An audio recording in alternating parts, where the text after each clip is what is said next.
हर हर शंभू नमामि शंभू। लंबे समय से आपको भी लगता है कि मुझे पुत्र रत्न की प्राप्ति हो, वंश में वृद्धि हो, संतान प्राप्ति की बहुत अधिक दिक्कत हो रही है। तो वह दिन आ गया है जब पुत्र से संबंधित समस्याओं का निदान होता है। पुत्रदा एकादशी है। मनोकामना का धागा आप सभी को भले ही व्रत उपवास करें या ना कर पाए, अगर बांध देते हैं तो निश्चित रूप से कामना सिद्ध हो जाती है। परिवार के रोग दोष कष्ट संकट कैसी भी पीड़ा चल रही हो, उनका निदान हो ही जाता है।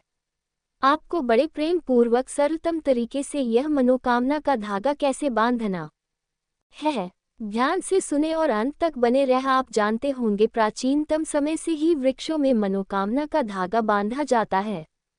मंदिरों में मनोकामना की घंटी और धागा जो है, और कई तरह की जो उपाय है, नारियल इत्यादि में धागा इत्यादि बांधने का प्रावधान कई वेद शास्त्रों में कई लंबे समय से होता है। इन कार्यों से अपने आप में चमत्कार होता है। धागों का अपना एक प्राचीनतम मह है। ये सब मनोकामना पूर्ण करने में सहायक होते हैं। तो आप सभी को भगवान तक पहुंचाने के लिए एक सबसे श्रेष्ठ माध्यम प्रार्थना करनी है और मनोकामना का धागा बांधना है। ध्यान से सुनिए कैसे करना है, अंत तक आपको बने रहना है। सबसे पहले मनोकामना धागा बांधने के लिए आप सभी या तो लाल धागा या पीला धागा कोई भी ले सकते हैं। इस वीडियो में आपको 3-4 सर्वश्रेष्ठ उपाय मिलेंगे, जानने सब महीने को कोई एक कर लीजिएगा, लाभ तो आपको मिलना ही है। लाल धागा कलावा आपको लेना है और आप सभी को 5 बेलपत्र की आवश्यकता पड़ेगी। 5 बेलपत्र और कच्चा सूत का कलावा लेकर आप सभी को चले जाना है। शिव पार्वती के मंदिर में ऐसा मंदिर आपको चुनना है जहां पर शिव और पार्वती साथ में विराजमान हो। आपने कई मंदिर ऐसे देखे होंगे सिर्फ जहां पर महादेव का शिवलिंग ही होता है, परंतु माता पार्वती विराजमान नहीं होती है। परंतु यहाँ पर आपको ध्यान ये रखना है, अगर इस दिन पति पत्नी साथ में मिलकर पार्थिव शिवलिंग पूजन करते हैं तो निश्चित रूप से पुत्र प्राप्ति की कामना पूर्ण होती है, क्योंकि भगवान श्री कृष्ण ने स्वयं जो है पुत्र प्राप्ति की इच्छा से वाल्मीकि जी के कहने पर अपनी धर्मपत्नी के साथ महादेव का पार्थिव शिवलिंग का पूजन किया था। शास्त्रों में ये लिखी बात है, अपने आप में अद्भुत है। और यह पुत्रदा एकादशी का व्रत श्री नारायण को समर्पित है। इस दिन विधि विधान से पीले रंग के कपड़ों का चयन करें और श्री नारायण की मूर्ति प्रतिमा लड्डू गोपाल की विधि विधान से पूजन करें। कोशिश करें अखंड दीप लगा पाए। सूर्य भगवान को जल चढ़ाने के बाद आपको चले जाना है। प्रथम उपाय करने के लिए महादेव के मंदिर में सबसे पहले आप सभी को एक लोटा जल सब समस्याओं का हल हर हर शंभू नमामि शंभू कहते हुए जय मां भगवती कहते हुए अर्थात गौरी मैया का स्मरण करते हुए शिवलिंग पर जल चढ़ाना है अच्छी तरह से। और उसके बाद मनोकामना का जो धागा है वह कैसे बांधना है सुनिए। उससे पहले आप सभी को 5 बेलपत्र संताने शव महादेव की जय कहते हुए किसका नाम लेना है, संताने शव महादेव का स्मरण करना है। और आप सभी को बेल पर पत्र में कच्चा दूध लगाना है। जो बेलपत्र की 3 पत्तियां होती हैं, तीनों में आप सभी को थोड़ा थोड़ा कच्चा दूध लगाना है। गौ माता का दूध मिल जाए तो अति उत्तम है। सबसे पहले आप सभी को जो दूध लगी हुई जो बेलपत्र है वह सबसे प्रिय सर्वप्रथम पूजनीय जी महाराज के स्थान पर समर्पित करनी है। कच्चा दूध लगी हुई जो बेलपत्र है वह माता अशोक सुंदरी के स्थान पर मुझे पुत्र प्राप्ति की कामना हो ऐसी प्रार्थना करते हुए आपको समर्पित करनी है। तीसरी बेलपत्र आपको कार्तिकेय जी भगवान के स्थान पर कच्चा दूध लगाकर चिपका देनी है, समर्पित कर देनी है। 5वीं चौथी बेलपत्र आपको माता गौरी का स्थान स्क्रीन पर आप देख पा रहे हैं। यहाँ पर मुझे प्राप्त पुत्र प्राप्त हो जाए ऐसी प्रार्थना करते हुए आपको समर्पित कर देनी है। अंतिम जो बेलपत्र है वह कच्चा दूध लगाकर आपको शिवलिंग के ऊपर चिपका देनी है।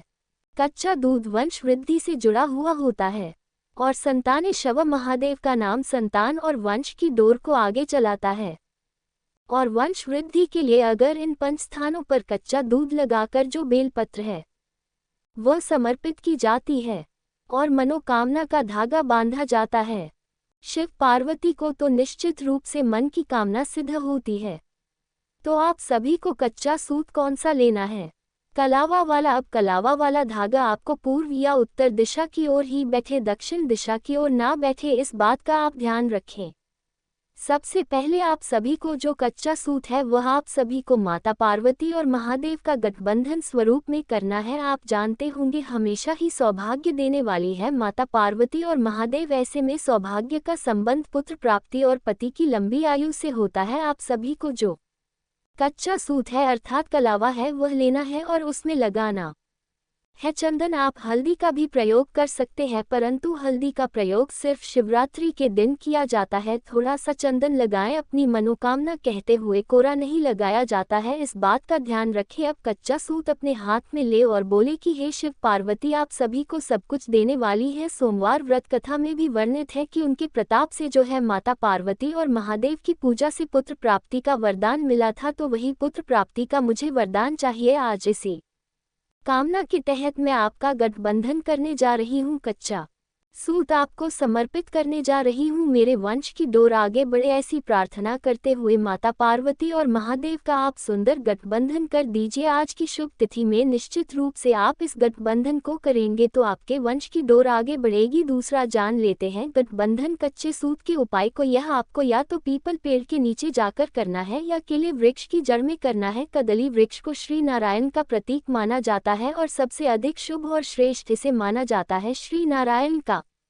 प्रतीक माँ तुलसी के समक्ष भी किया जाता है तो शुभ फलों की प्राप्ति होती है, परंतु तुलसी में कभी भी एकादशी व्रत के दिन जल नहीं चढ़ाया जाता। हरिहर का ध्यान रखते हुए केले वृक्ष की जड़ या पीपल वृक्ष जड़ में आप सभी को सबसे पहले जो कच्चा दूध है और जल है वह समर्पित करना है। ओम नमो भगवते वासुदेवाय कहते हुए उसके बाद आपको हल्दी का एक स्वास्तिक बनाना है, गोल बत्ती का दीपक लगाना है उसके ऊपर और मन ही मन मुझे पुत्र प्राप्ति हो, मुझे पुत्र प्राप्ति की इच्छा पूर्ण हो, ऐसी प्रार्थना करते हुए आपको 5 या 7 परिक्रमा पीपल या केले वृक्ष की करनी है और आप सभी को आवश्यक रूप से हल्दी का स्वास्तिक बनाना है, दीपक लगाना है, दूध चढ़ाना है, जल चढ़ाना है। उसके बाद आपको पीले रंग का धागा लेना है। पीले रंग का धागा जो है वह गुरु ग्रह से संबंध रखता है। गुरु ग्रह अगर मजबूत हो तो सौभाग्य और पति बच्चों की लंबी आयु स्वतः ही हो जाती है और वंश की डोर भी इससे आगे बढ़ती है। तो आप सभी को कच्चा सूत लेना है, हल्दी जिसे हल्दी लगाया हुआ कच्चा सूत पीले रंग का आपको लेना है। उसमें आप सभी को एकादशी है तो 11 गांठ लगा देनी है, थोड़ा ज्यादा संख्या में आपको लेना है। इस बात का ध्यान रखिए ताकि छोटी छोटी 11 गांठ आप मनोकामना की लगाएं। मनोकामना की आप गांठ लगाएंगे तो आप अपना नाम गोत्र जरूर से बोलिएगा और अपनी मनोकामना भी जरूर से बोलिएगा। फिर आप सभी को ये कच्चा सूत जिसमें हल्दी आपने लगा रखी है और साथ के साथ आप सभी ने पीला धागा लिया है, इसे केले वृक्ष की जड़ में या पीपल वृक्ष की जड़ में अपना नाम गोत्र बोलकर ओम नमो भगवते वासुदेवाय या अपनी मनोकामना बोलकर अच्छे सुंदर स्वरूप में पूर्व या उत्तर दिशा की ओर अपना मुख करते हुए, आज ये तिथि है, यह मेरी मनोकामना है, यह मेरी दुख तकलीफ है, यह मेरा संकट है, हे प्रभु आप नहीं दूर करेंगे तो कौन करेगा। ऐसी प्रार्थना करते हुए पुत्रदा एकादशी का स्मरण कर कर कदली वृक्ष की जड़ या पीपल वृक्ष की जड़ में आपको सुंदर स्वरूप में बांध देना है। यकीन मानिए कैसी भी दुख तकलीफ चल रही हो, कैसा भी आपके जीवन में कितना भी लंबे समय से संतान की समस्या से आप जूझ रहे हो, उनका निदान होगा और पुत्र प्राप्ति की अद्भुत इच्छा जो कि आपको लंबे समय से हो रही हो, इसके साथ साथ आपको डॉक्टर जो सलाह है वह भी लेनी है, परंतु धर्म के साथ साथ आपको कर्म भी करना है। इस चीज का भी आप ध्यान रखें, कर्म के साथ साथ धर्म किया जाए और धर्म के साथ साथ कर्म को साथ लेकर चला जाए तो निश्चित रूप से उस काम में बल प्रदान होता है। रोग संशय कष्ट पड़ाव का भी मुक्ति का इससे मार्ग खुलता है। तो आप सभी को जीवन में हर एक तकलीफ को दूर करने के लिए, शारीरिक मानसिक आर्थिक पीड़ाओं से अपने परिवार को मुक्ति देने के लिए ये कार्य करने का प्रयत्न करना है। हारेंगे नहीं, दुख तकलीफ निश्चित रूप से दूर होगी, संकट कष्ट अपने आप मिट जाएगा। आशा है, उम्मीद है आप ये करेंगे और जीवन की सभी पीड़ाओं से मुक्ति प्राप्त करेंगे। आप सभी इस दिन श्री नारायण की विधि विधान से पूजा करें। ओम नमो भगवते वासुदेवाय महामंत्र की एक माला का जाप करें जितना संभव हो। गौ माता को आप आवश्यक रूप से रोटी के 2 भाग कर कर पितरों का स्मरण करते हुए खिलाएं। सूर्य भगवान को जल चढ़ाएं और प्रभु के नाम मंत्र का स्मरण कर कर गरीब निर्धन बालक की सेवा करते हैं, उसे अपनी तरफ से कुछ न कुछ वस्तु दान देते हैं श्री नारायण के लिए।